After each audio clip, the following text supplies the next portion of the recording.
tugasnya guru itu bukan mencerdaskan murid. Murid pinter nggak pinter itu apa katanya Allah. Yang penting seorang guru itu menyampaikan ilmu, paham nggak paham, yang penting disampaikan. Yang bertanya silakan bertanya. Kalau mencerdaskan nggak bisa, yang punya akal, yang menciptakan akal Allah. Kapasitas manusia itu beda-beda. Kadang anak yang model-model kayak gitu, kayak zaman Kanjeng Nabi Nuaiman ya, itu malah ahli surga. Orang yang sering dilecehkan orang yang dipandang oleh masyarakat umum tidak punya kelebihan apa-apa, tidak dicari orang, pergi, tidak dirindukan kembali. Mudah-mudahan dengan cerita ini kita dapat ambil hikmahnya. Intinya kita tidak boleh sombong dengan keilmuan kita, dan kita tidak boleh merasa paling hebat. Kita harus melayani semua umatnya. Rasulullah SAW yang membutuhkan keilmuan kita, membutuhkan tenaga kita, pikiran kita, membutuhkan bantuan kita. Amin amin ya rabbal alamin.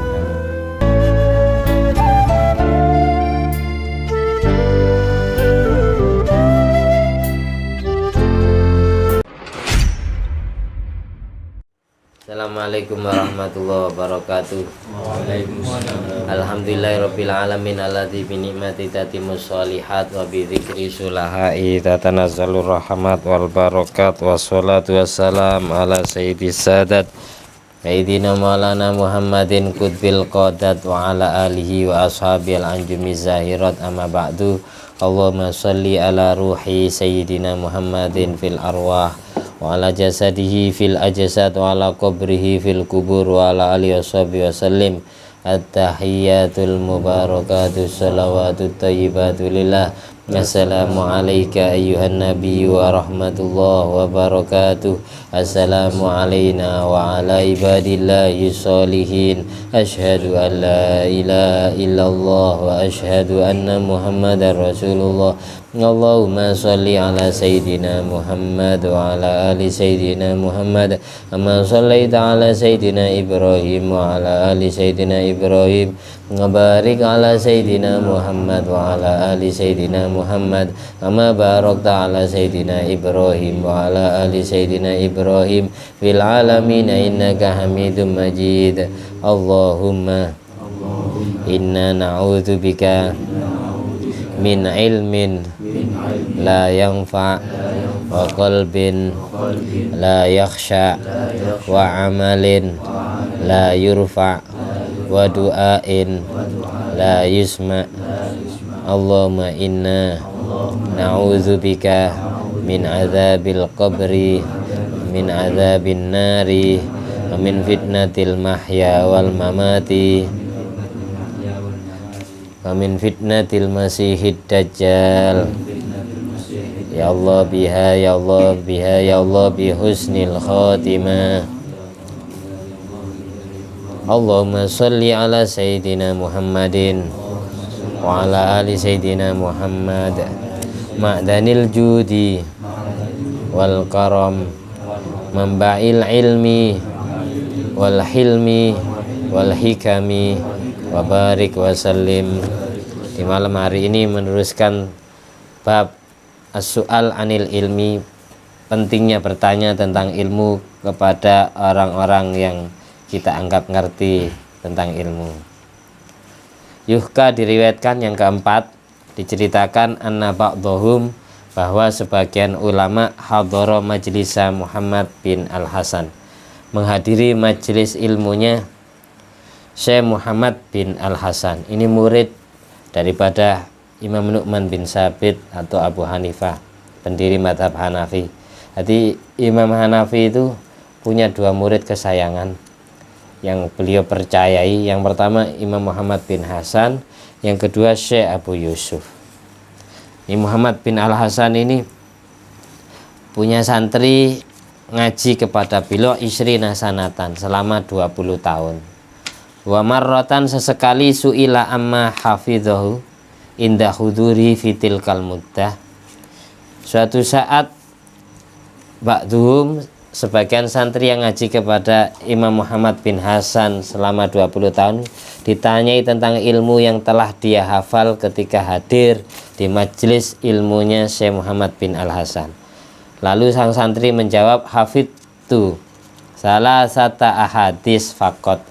Aku ngaji 20 tahun, yang paling saya hafal itu cuma 3 hadis saja. 20 tahun ngaji, yang hafal itu cuma 3 ilmu saja, 3 hadis. Yang pertama hadis, yang bahasa hadis berarti dawuhnya Rasulullah SAW. Yang pertama, idza hadharal isya wal asya fabda'u bil asya. Ketika telah hadir asya, waktu isya, waktu sholat isya, wal asya, dan telah hadir waktu sarapan sore, sarapan malam, fabda'u bil asya, maka mulailah makan malam, jangan sholat isya dulu. Jadi pesannya Rasulullah SAW, idza hadharal isya wal asya fabda'u bil asya, mulailah makan dulu sebelum kamu menjalankan sholat isyamu. Karena apa? Orang itu kalau perutnya lapar pasti kepikiran makanan. Makanya orang buka yang bagus itu bukan sholat maghrib dulu, takjilan dulu, meskipun bukan makan nasi, menyegarkan tenggorokan dulu. Setelah itu nyemil apa ya, buah-buahan atau apa, baru sholat maghrib. Kalau langsung ndak batalkan puasanya sama sekali, langsung sholat maghrib, biasanya kepikiran. Sholat maghribnya ndak mungkin khusyuk, terburu-buru cepat selesai. Al-Mawfurake Khalil Nawawi Sidokiri, beliau itu biasanya nyemil sedikit, minum ala kadarnya, yang penting tenggorokan tersegarkan, puasa terbatalkan. Karena membatalkan puasa itu sunat takjil, sunat cepat-cepat. Makanya diistilahkan orang menyajikan hidangan buka puasa untuk orang diistilahkan takjilan. Karena mempercepat berbuka itu sunat hukumnya. Tapi jangan terlalu kecepatan. Karena kesalahan buka sama kesalahan sahur itu tidak ada dispensasi secara syariat. Tetap puasanya tidak sah, tetap puasanya batal. Semisal meskipun dia tidak sengaja, bahasa tidak sengaja dia tidak tahu, dikira sudah masuk waktu buka, ternyata setelah kadung mengkonsumsi makanan atau minuman, kurang 1 menit adzan maghrib. Meskipun alasannya seperti itu, jadi kesalahan berbuka sama kesalahan sahur, misal saya kira belum subuh sudah terlanjur sama makan, maka puasanya tidak sah. Kalau Ramadan, maka tetap wajib imsak. Wajib imsak itu apa? Wajib nahan makanan sama seperti orang puasa. Tidak boleh mentang-mentang puasanya tidak sah, terus makan terang-terangan di hadapan orang yang berpuasa. Itu haram hukumnya. Jadi tetap wajib imsak. Bukan membohongi orang, bukan. Karena kita terhitopi syariat puasa itu. Itu maksudnya Rasulullah, idza hadharal isya wal asya fabda'u bil asya. Mulai makan malam dulu. Salat isya ini separuhnya keras, separuhnya pelan.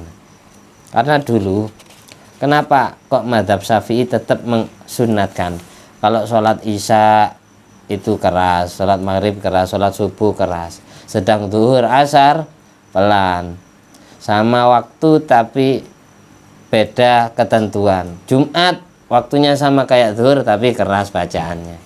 Kenapa? Nah, di situ aslinya imam-imam kita madzhabul arba'ah itu mengingatkan kita kepada susahnya orang sholat di zaman dulu.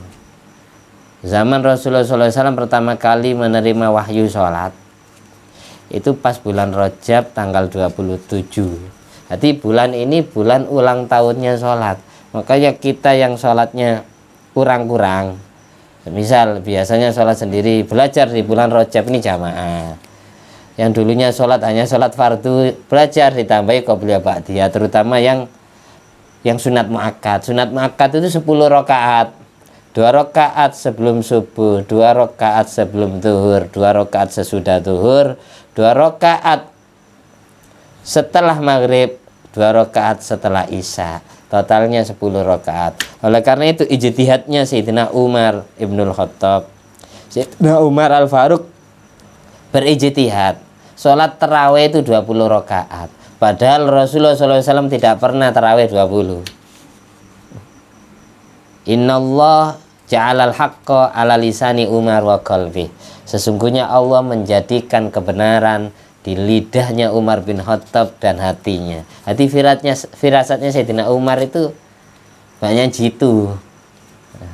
Karena sholat sunat rawatib qobliyah ba'diyah sebelum Ramadan yang muakkad adalah 10 rakaat, sedang bulan Ramadan adalah bulan dilipat gandakan pahala, jadi dikali 2, jadinya 20. Itu alasannya kenapa orang NU kok sholatnya 20 rakaat, tarawihnya Muhammadiyah 11 sama witirnya. Kalau hadis sahih, kita cari hadis sahih yang selain riwayat Sayyidina Umar bin Khattab. Kanjeng Nabi itu sholat tarawih sama witirnya itu 11 rakaat. Ada yang 13 rakaat sama witirnya. Nggak mungkin nemu 23 sama witirnya. Itulah. Karena orang NU ini patokannya adalah madhab Syafi'i. Madhab Syafi'i, semua kitab fikih madhab Syafi'i menerangkan sholat tarawih itu 20 rakaat mengikuti hadisnya Sayyidina Umar bin Khattab. Seperti itu. Namanya hadis mauquf, ketika pemberhentian terakhirnya ada di sahabat Nabi. Dulu ketika Nabi turun dari Isra Mi'raj, turun ke bumi pas waktu subuh, tapi Kanjeng Nabi tidak langsung menjalankan sholat sebagaimana di kitab Fathul Mu'in. Tapi Nabi pertama kali melakukan sholat fardu adalah sholat zuhur. Ini mumpung bulan Rajab saya kaitkan. Saya kaitkan mumpung ada kata-kata isya. Sholat pertama yang dikerjakan oleh Rasulullah SAW bersama para sahabatnya adalah sholat zuhur. Kenapa? Karena malaikat Jibril baru ngasih tahu caranya sholat di waktu zuhur. Meskipun Rasulullah SAW turun ke bumi itu di waktu subuh, tapi tidak langsung mengerjakan sholat subuh karena tidak tahu caranya, masih belum diajari sama Allah. Di situ pentingnya orang bertanya ilmu kepada orang yang tahu. Kanjeng Nabi saja kalau belum tahu masih belum melakoni kok. Itu karena babnya as-su'al anil ilmi. Ketika orang-orang kafir Quraisy mendengar suara amin bergumuruh dari sahabat-sahabat itu, mereka semua berbondong-bondong mendatangi suara itu untuk menyakiti umat Islam yang sedang sholat. Ada yang ditendang pantatnya, ada yang tendang perutnya ketika sujud ruku, ada yang ketika sujud tempat sujudnya dikasih kotoran unta dan seterusnya. Demi menjaga itu, Nabi khawatir sahabatnya disakiti. Akhirnya Nabi memerintahkan sahabatnya kalau zuhur asar pelan-pelan suaranya, takut kedengaran orang kafir. Kalau maghrib mereka sibuk mempersiapkan makan malam. Jadi separuh keras, separuh pelan. Kalau isya mereka sibuk mempersiapkan tidur di malam hari. Tidak sempat ganggu orang Islam. Subuh tambah orang kafir molor semua, tidur semua. Begitu. Kenapa sholat Jumat kok keras, zuhur kok pelan? Karena awal murah disyariatkannya sholat Jumat adalah ketika Rasulullah SAW hijrah ke Madinah. Ulama kita, Imam Syafi'i, Imam Abu Hanifah dan yang lain itu tidak mau menghilangkan sejarah ini.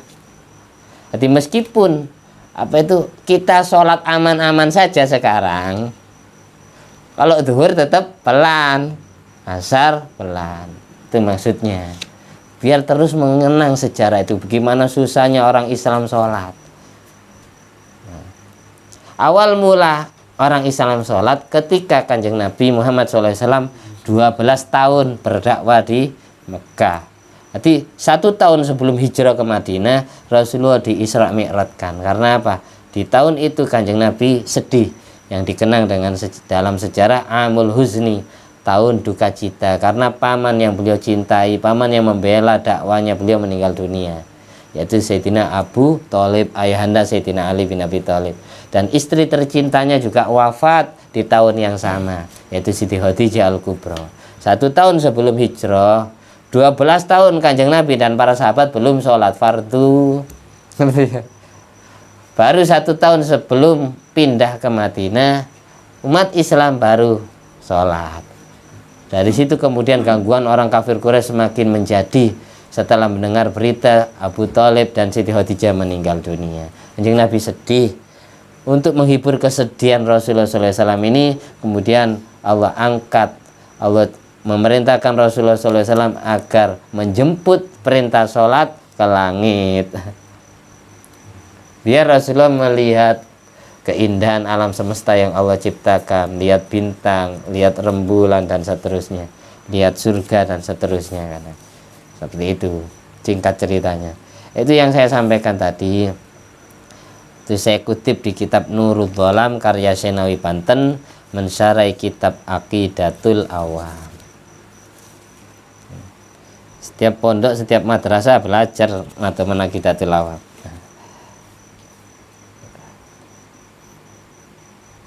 Terus kemudian yang kedua, kita lanjut. Sayyidut ta'amid dunya. Hadis yang kedua yang dihafal oleh santri yang ngaji 20 tahun tadi. Sayyidut ta'amid dunya wal akhirati al-lahmu. Gustinya makanan dunia dan makanan akhirat adalah daging. Jadi makanan penghuni surga biasa itu daging semua, tidak ada yang tempe tahu. Sebagaimana di Al-Quran, walahmi toirim mimma yasdahun, bifakiyati walahmin mimma yasdahun. Jadi makanan surga itu buah-buahan, daging, itu makanan surga. Makanya orang-orang ulama salaf kita banyak ketika ingin menyeterilkan hati tirakat, coba nak makan makanan surga, mencegah yang bernyawa, istilah Jawanya ngerawat, tarku akli dzirruh, meninggalkan mengkonsumsi makanan yang bernyawa. Ini torikohnya sebenarnya yang pertama kali punya torikoh ini tarku akli dzirruh adalah Syekh Abu Hasan Ali bin Abdul Jabbar Asyaduli. Beliau punya torekot, orang yang masuk torekot Sadiliyah itu 41 hari tirakat tidak menyetubuhi istrinya, tirakat tidak mengkonsumsi makanan yang bernyawa atau yang nisbat kepada yang bernyawa, termasuk telur, terasi, termasuk susu. Jadi kalau buah-buahan nggak masuk. Nah, yang punya ruh itu selama 40 hari 40 malam. Dasarnya di mana beliau Syekh Abu Hasan Asyadili? Dulu ketika santri-santrinya Nabi Isa Al-Masih, saat Nabi Isa Al-Masih diangkat ke langit, mereka pecinta Nabi Isa yang mengikuti syariat Injil yang asli sebelum dirubah oleh Lukas, Yohanes, Paulus, Markus, sebelum dirubah oleh mereka, itu oleh Allah semua santrinya Nabi Isa disuruh tirakat, namanya ruhbaniyah. Maka di Al-Quran, bahasanya Al-Quran, wa ruhbaniyatani batada'uha ma katabana alaihim illa batigha'a ridwanillah fama ra'auha haqqa ri'ayatiha. Murid-muridnya Nabi Isa Al-Masih itu disuruh tirakat sama Allah, istilahnya ruhbaniyah. Ruhbaniyah itu mendeto, tarku akli dzirruh, juga tidak menyetubuhi istrinya, sampai Nabi Isa turun ke bumi lagi. Nah sekarang apa ada yang masih hidup atau sudah meninggal? Nabi Isa masih hidup. Fama ra'auha haqqa ri'ayatiha. Tapi sayang, murid-muridnya Nabi Isa tidak semua menjalankan syariat ruhbaniyah itu dengan sebenar-benarnya. Maka tabana alaihim illa batigha'a ridwanillah.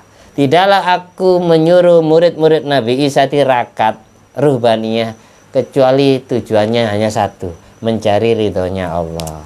Jadi orang tirakat itu orang puasa, orang apa saja itu ibadah. Tirakat itu niati satu, mencari ridhonya Allah.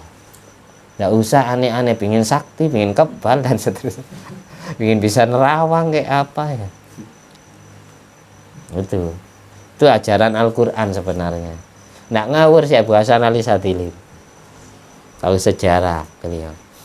Meskipun syariat Nabi kita Muhammad SAW sebenarnya tidak mewajibkan orang ruhbaniyah itu. Tapi misal kita tafaul, ngalap ketulan barokah, niru tirakatnya, nah masalah. kuat. 41 hari 41 malam meninggalkan yang bernyawa. Meskipun tidak puasa, tapi kalau tarekatnya puasa Sadili puasa. Kuat Mas Hamzah tidak menyetubuhi istrinya 40 hari puasa. Karena pengaruh, itu pengaruh.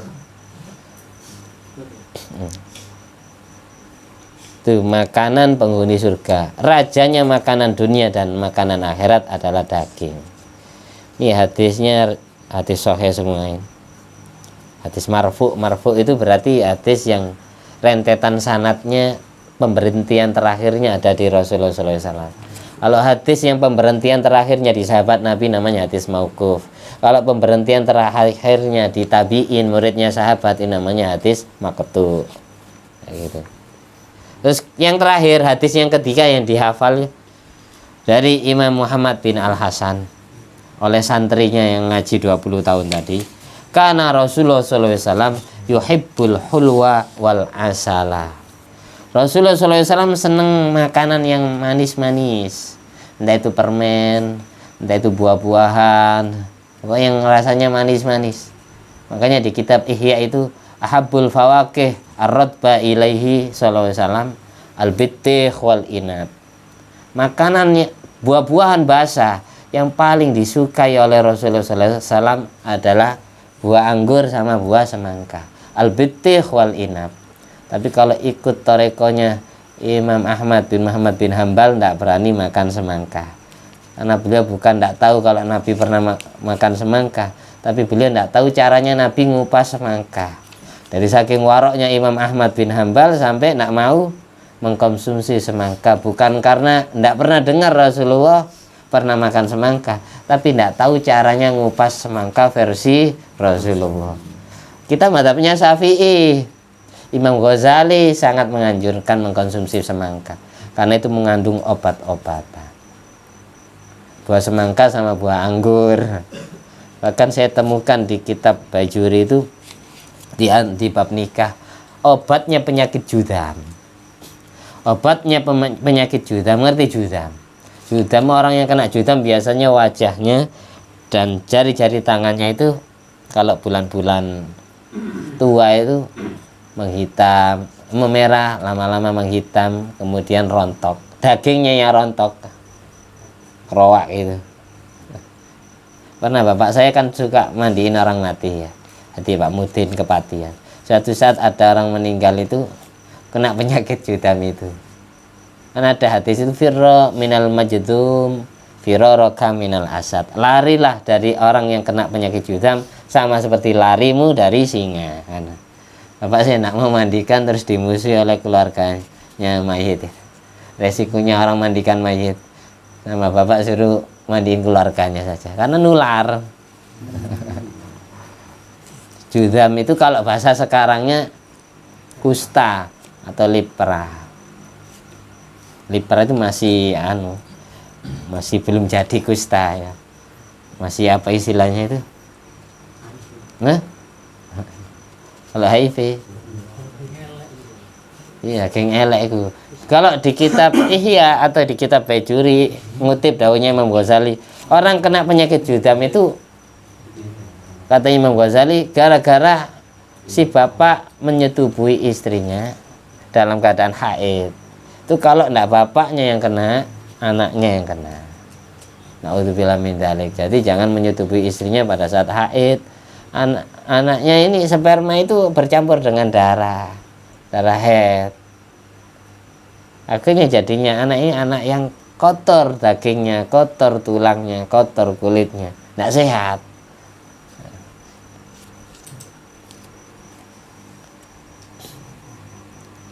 Jadi seneng manis-manisan.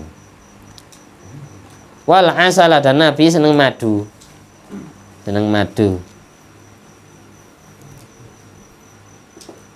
Madu itu dihasilkan dari tawon ya. Kalau manisan dihasilkan dari buah-buahan. Hati lebah madu. Kalau tawonnya haram dikonsumsi. Kalau madunya itu susunya tawon, saripatinya tawon, itu malah halal dikonsumsi. Makanya di Al-Quran ada surat An-Nahl. An-Nahl itu artinya tawon, lebah. Jadi surat-surat Al-Quran itu banyak yang punya nama binatang. Kayak surat Al-Baqarah sapi betina, surat An-Naml semutnya Nabi Sulaiman, surat An-Nahl lebah. Banyak.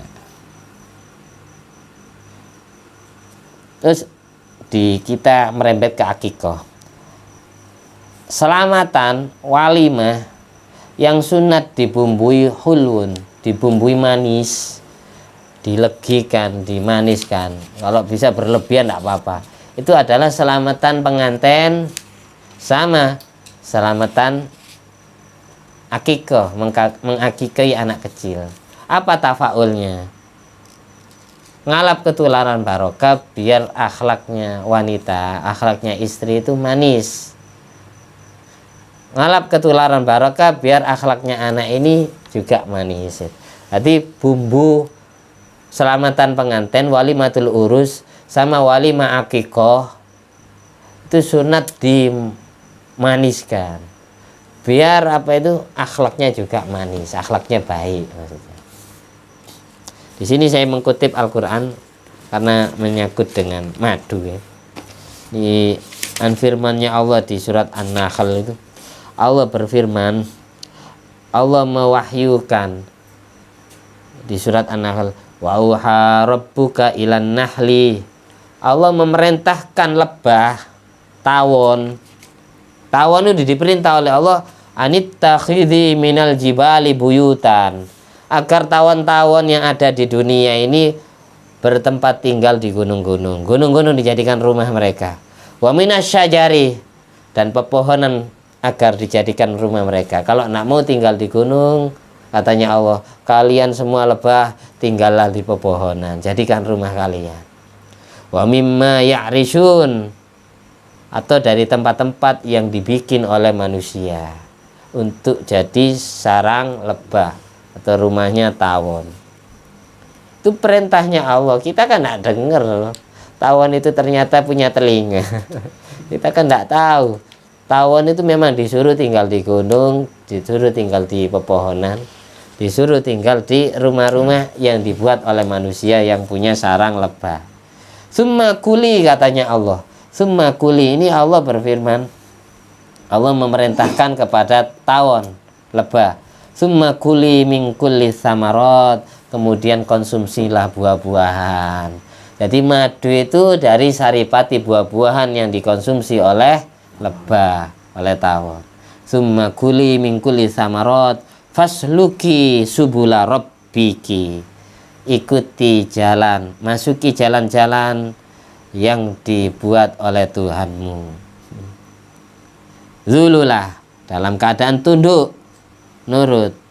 Yakhruju min butuniha syarabun, sehingga karena tawon-tawon itu, lebah-lebah itu keluar dari, karena mereka mengkonsumsi buah-buahan, sehingga keluar dari perut mereka, keluar dari perutnya lebah, syarabun, sebuah minuman yang disebut asal madu. Mukhtalifun alwanu, yang warnanya madu itu berbeda-beda sesuai macam lebahnya atau sesuai buah-buahan yang dikonsumsi oleh lebah itu. Fihi syifa'un linnas, sehingga di dalam madu itu ada unsur pengobatan untuk manusia dari segala macam penyakit. Nah, di Al-Quran itu ada 2 ayat yang menerangkan obat. Yang pertama, fihi syifa'un linnas, ini madu jadi obat untuk manusia. Yang kedua, wa nunazzilu minal Qur'an ma huwa syifa'u wa rahmatun lil mu'minin. Al-Quran ini juga jadi obat. Maksudnya apa? Dawuhnya sahabat Abdullah bin Mas'ud, kalau obat, kalau penyakit, al-asal syifa'un min kulli da'. Kalau madu obatnya penyakit, wal Qur'an syifa'un lima fis sudur. Kalau Al-Qur'an obatnya penyakit hati. Jadi kalau madu obatnya penyakit jasmani, kalau Al-Qur'an obatnya penyakit hati. Makanya Imam Malik bin Dinar punya syairan itu, tombone ati iku limo sak warnane, di antaranya adalah maca Qur'an angen-angen sak mana. Itu syairan Jawa. Itu aslinya yang punya dawuh, yang punya makalah Imam Malik bin Dinar. Beliau ini preman, kepalanya copet, kemudian bertobat jadi kepalanya ulama, bahkan kepalanya aulia. Imam Malik bin Dinar. Tomboni ati iku limo sak warnane, di antaranya adalah maca Quran angen-angen sak manan. Tadabbur Quran. Bahasa tadabbur berarti mengangan maknanya. Tapi perlu dicatat, ini ada catatan penting. Dulu ada sahabat Nabi yang mengkonsumsi, karena dia sakit, mengkonsumsi madu, malah perutnya kembung. Perutnya kembung, nah, jadi sakit. Akhirnya agak protes kepada Rasulullah SAW. Bahkan Rasulullah mengatakan shadaqallah, Allah benar dalam firman-Nya di Al-Quran, wa kadzaba batnu akhika, kalau perut temanmu itu yang salah, yang bohong, katanya Rasulullah. Maksudnya apa? Kemudian dijawab oleh para ulama, annahu sallallahu alaihi wasallam alima binuril wahyil ilahi annal asal alladhi amara bisyurbihi sayadharu naf'u ba'da dzalik. Nabi itu mengetahui cahaya wahyu Allah yang menyatakan bahwasanya madu itu yang diperintah untuk dikonsumsi itu akan nampak manfaatnya setelah dikonsumsi. Maksudnya tidak semua penyakit itu terobati dengan madu, karena Allah itu punya obat yang selain madu. Ketika Allah menciptakan penyakit, pasti Allah menciptakan obatnya. Pasti setiap penyakit, setiap obat itu pasti ada pantangannya. Tadi ya. Dan setiap obat juga ada dosisnya. Obat yang seharusnya dikonsumsi sehari 3 kali, kalau dikonsumsi sekaligus 1 hari 1 kali, tapi sekaligus langsung diuntal semua, ini bukan tambah sakit, bukan tambah sembuh, malah tambah sakit, overdosis. Ada aturan pakainya. Mungkin ya sahabat itu tidak sesuai aturan pakai, kelebihan. Itu yang pertama, jawaban ulama tentang cerita ada sahabat yang tambah kembung mengkonsumsi madu itu. Kemudian yang kedua,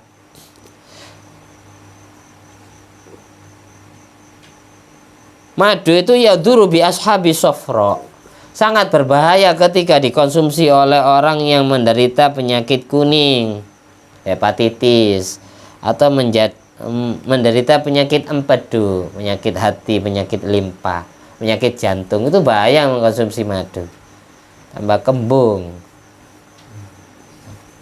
Wa yuhayyijul hararotah, bahkan mendatangkan hawa panas di dalam. Wa yaduru bisyababil mahrurin, juga madu sangat berbahaya dikonsumsi oleh kaula muda yang lagi panas-panasnya, lagi bergejolak-gejolaknya, yang lagi baru menapaki usia pubertas ya. Bahasa orang psikolog usia menentang. Usia 15 tahun, 16 tahun, usia 21 tahun. Usia menentang. Itu bahaya malah. Olahraga nggak pernah, jamu madu rutin. Akhirnya itunya ya bingung, sakit kepala bawahnya. Ya seharusnya olahraga kalau muda. Tisu dia akan kehausan, nafsu syahwatnya. Jadi wal asribatul mutakhoda minal asal nafi'atun, mengkonsumsi minuman yang diambil dari saripati madu sangat bermanfaat li ashabil balgham, bagi orang yang menderita penyakit dahak, orang flu, orang pilek, orang gampang keluar dahak gitu, orang yang radang tenggorokan, itu malah bagus madu. Jadinya fihi syifa'un linnas. Wasyuyukhil mabrudin, dan madu itu juga bagus, bermanfaat bagi orang yang sudah berusia syekh, berusia syuyukh. Berapa syuyukh itu bahasa Arab? Usia 40 tahun ke atas, ini bagus mengkonsumsi madu, bikin awet muda, bikin badannya segar bugar.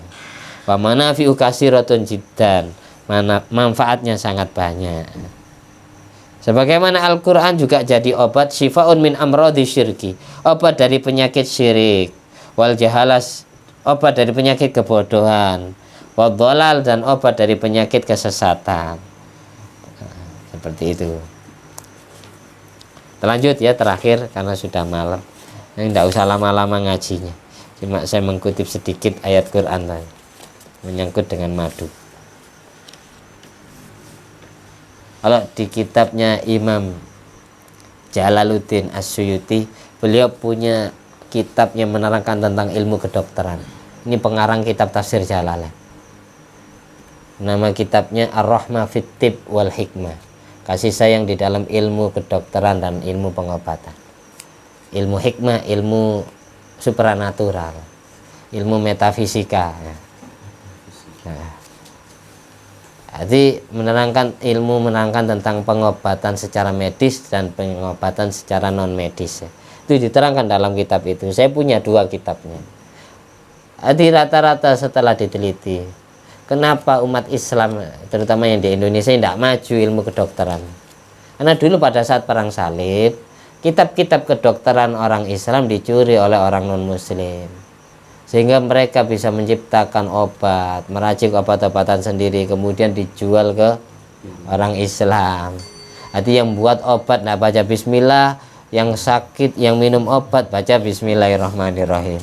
Jadinya seperti itu. Saya diceritai oleh dokter, ada salah seorang dokter di Jakarta, Dokter Ali Sabra Malisi, yang pernah mengumrohkan saya.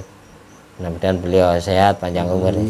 Beliau itu cerita ke saya, punya rumah sakit kan, dan beliau bahkan cerita obat-obat dari Singapura, dari Cina, dari Jepang, yang tulisannya made in Japan, made in China, made in Singapura, itu sebenarnya yang ngeracik obat-obatan adalah tangan-tangan orang Indonesia.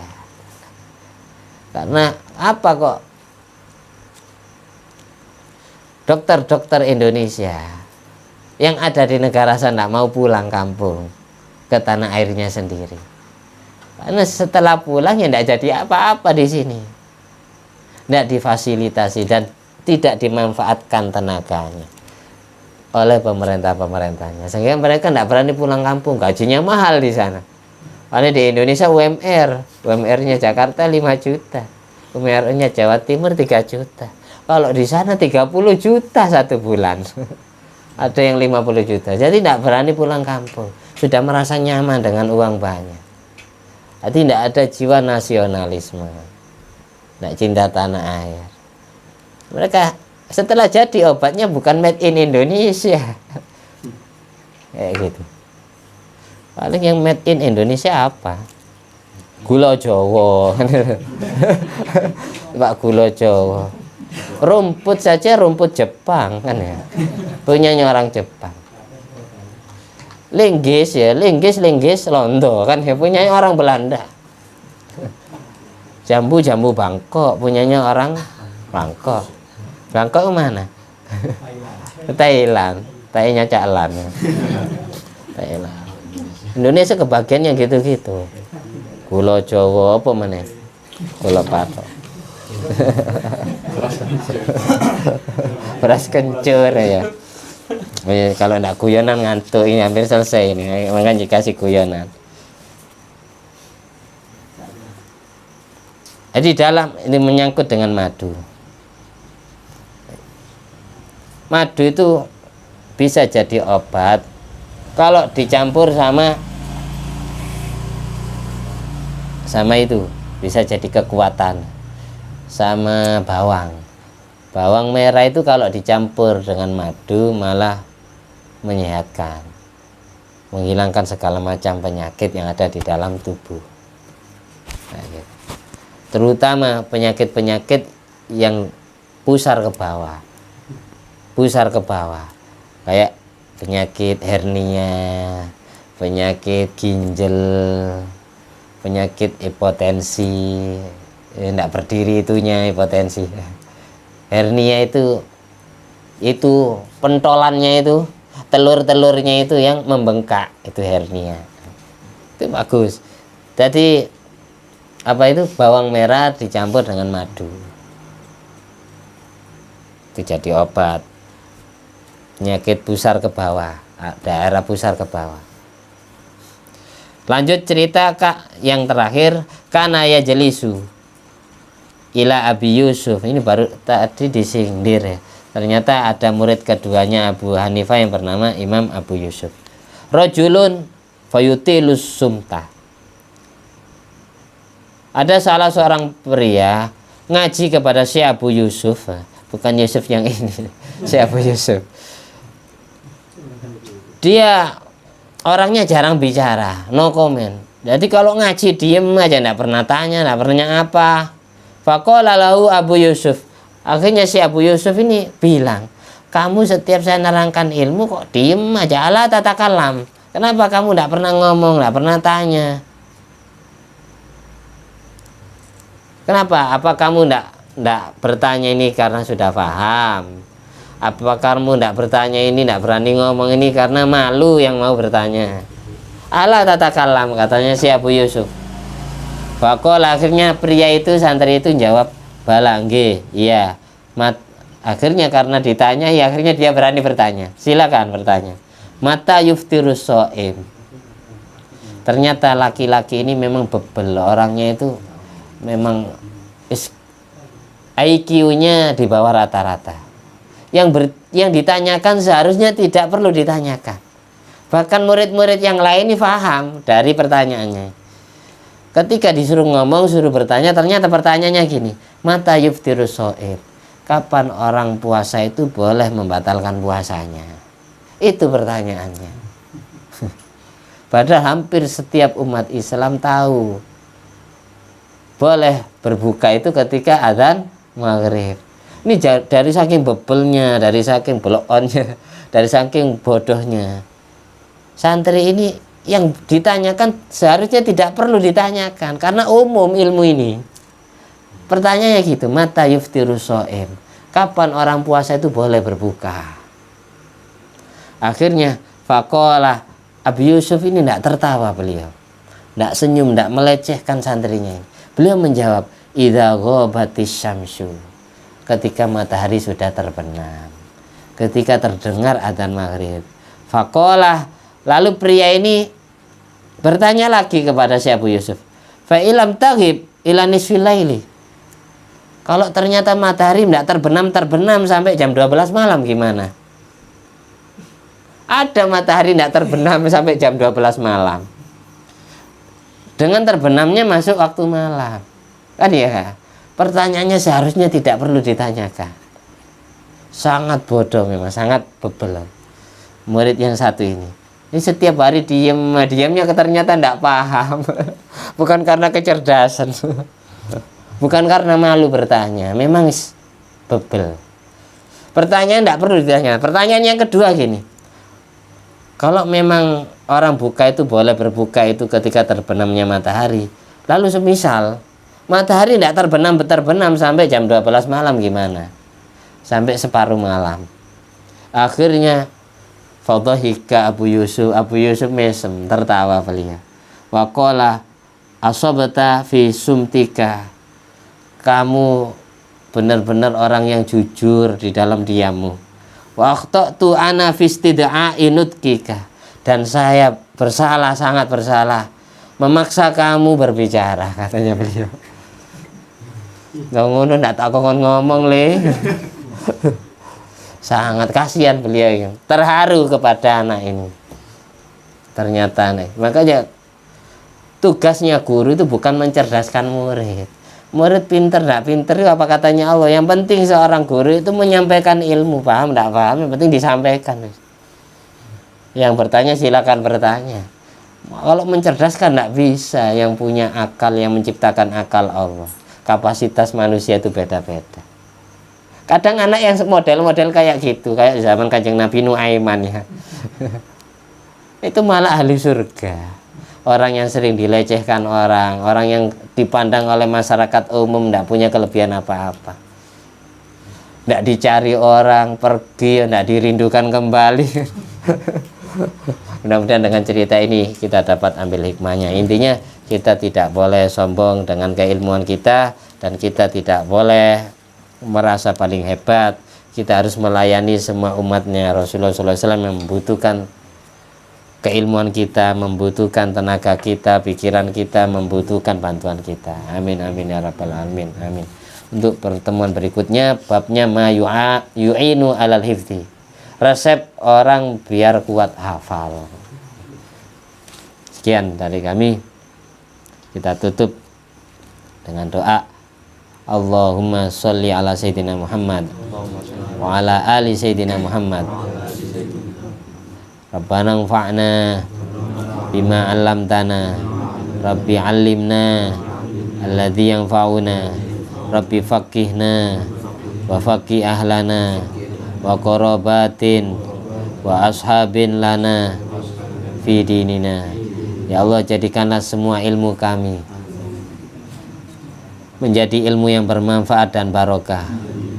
Ngertikanlah kami semua, keluarga kami, anak istri kami, dan seluruh keturunan kami, seluruh kerabat dan sahabat kami, mengerti ilmu agamamu dan ahli mengamalkan ilmu syariatmu.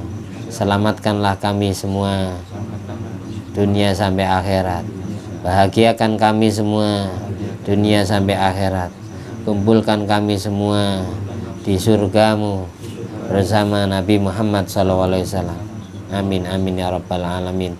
Al-Fatihah. A'udzubillahi minasyaitonir rajim. Bismillahirrahmanirrahim. Alhamdulillahirabbil alamin arrahmanir rahim maliki yaumiddin.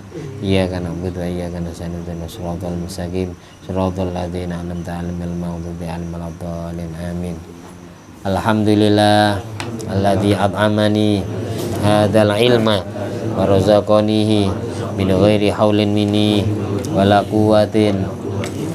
Allahumma shalli ala sayyidina Muhammad wa ala ali sayyidina Muhammad bi fadli subhana rabbika rabbil izzati amma yasifun wa salamun alal mursalin walhamdulillahi rabbil alamin. Bi fadli subhanakallahumma wa bihamdika asyhadu an la ilaha illa anta astaghfiruka wa atubu ilaik. Wassalamualaikum warahmatullahi wabarakatuh.